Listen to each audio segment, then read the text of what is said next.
And overflowing blessings to everyone for our daily verse. We are now at Genesis chapter 18, verse 11 up to 15.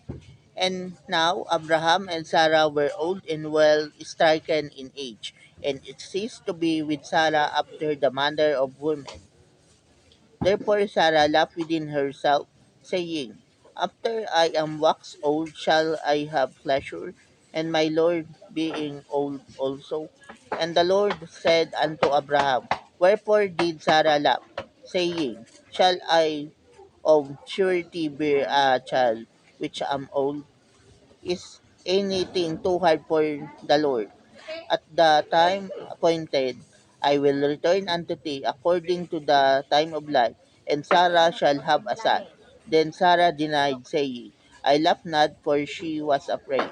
And he said, But now thou didn't laugh.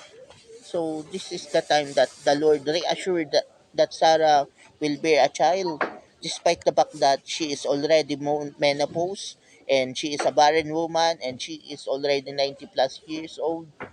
However, the Lord reassured, and that's why Sarah laughed, and we knew that Sarah indeed became the mother of Isaac, and it happened a year later.